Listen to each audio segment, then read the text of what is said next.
অন্তর্বর্তী সরকার মানে ডক্টর মোহাম্মদ ইউনূসের সরকার ক্ষমতায় আসার পর আদালত প্রাঙ্গণে অনেক অসম্ভব কাজ এখন সম্ভব হতে শুরু করেছে।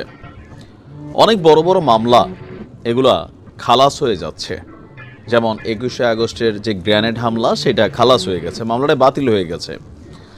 এর পাশাপাশি বাংলাদেশের ইতিহাসে একটা বড় ধরনের একটা ঘটনা ঘটছিল, যেখান থেকে হয়তো অনেকেই আমাকে চিনেন।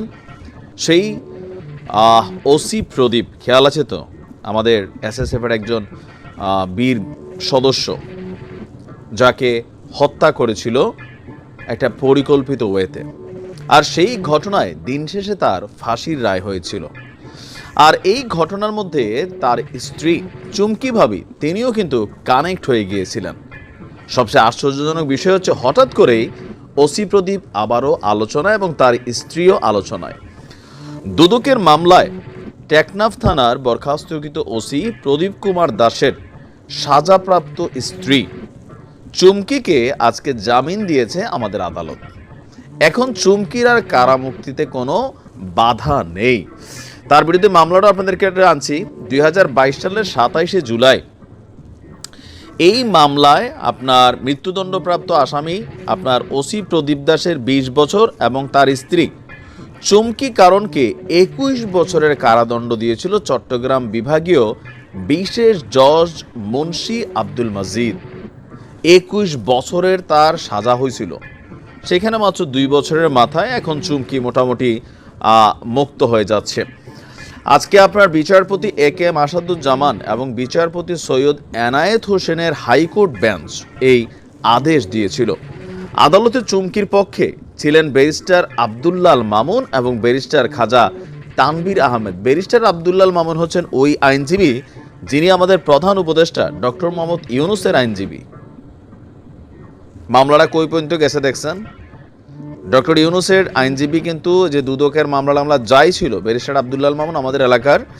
তো দুর্নীতি দমন কমিশন ২০০৪-এর ২৬ ধারায় চুমকিকে ১ বছর কারাদণ্ড, ১ লক্ষ টাকা জরিমানা, অনাদায় ১ মাস কারাদণ্ড। ২৭ ধারায় চুমকিকে ৮ বছর কারাদণ্ড। তারপর হচ্ছে ২০১২-এর ৪ ও ৪ ধারায় প্রদীপ এবং চুমকিকে ১০ বছর কারাদণ্ড, ৪ কোটি টাকা জরিমানা করা হয়েছিল।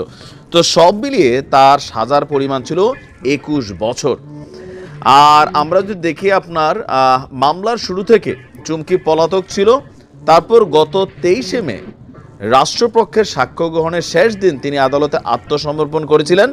আর এরপর থেকে তিনি কারাবন্দী ছিলেন, মানে আমরা যদি ধরি ৭-৮ মাসের মাথায় তিনি মুক্তি পাচ্ছেন।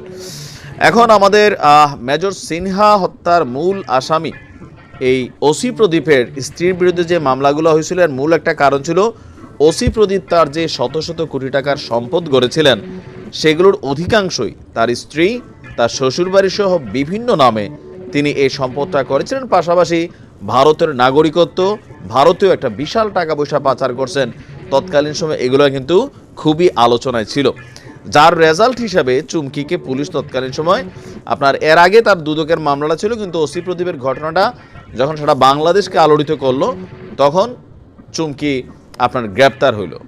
এখন আজকে যে তিনি জামিন পেলেন, মানে এখন তার এই যে বিশাল সম্পত্তি যেগুলো নিয়ে তার মামলা চলতেছিল, শত শত কোটি টাকার এখানে ইস্যু আছে, এত বড় মেয়াদের কারাদণ্ড, মানে আজকে আমাদের আদালত অবশ্যই বিজ্ঞ বিচারক যারা আছেন তারা অবশ্যই আপনার বুঝে শুনে জামিন দিয়েছেন। কিন্তু তারপরেও কেমন জানি মনে হচ্ছে যে মানে এই জামিনটার পিছনে আসলে আমাদের প্রধান উপদেষ্টার যিনি আইনজীবী ব্যারিস্টার আব্দুল্লাহ মামুন সাহেবের উপস্থিতি কি এখানে কারণ ছিল, নাকি আসলে অন্য জায়গা থেকে ছিল? আদালতের মতো করে সিদ্ধান্ত দিয়েছে, আমরা সেটার পক্ষে। বাট তারপরেও এরকম বড় বড় দাগি দাগি আসামিরা যখন আইনের প্যাচ দিয়া বা গেরাকলে বা কোনো বিশেষ চেহারার উপর দিয়া ধরেন জামিনে মুক্ত হয়ে যায়, তখন দুর্নীতিবাজরা দুর্নীতি করার আর উৎসাহ পায়। দুর্নীতিবাজদের বউরাও তাদেরকে আর থামানোর চিন্তা করে না। মনে করে ৭-৮ মাস জেল খেটটা এরকম যদি কোটি কোটি টাকা আত্মসাৎ করা যেতে খারাপ কি? আমি দেখা যাক আসলে। তবে আমাদের এই মুহূর্তে আদালত প্রাঙ্গণে অনেক কিছুই ঘটছে, অনেক মামলার খালাস হয়ে যাচ্ছে অটোমেটিক। তারপর ডক্টর মোহাম্মদ ইউনূসেরও ৫ মামলা খালাস হয়ে গেছে, এরকম অনেক কিছুই কিন্তু ঘটছে।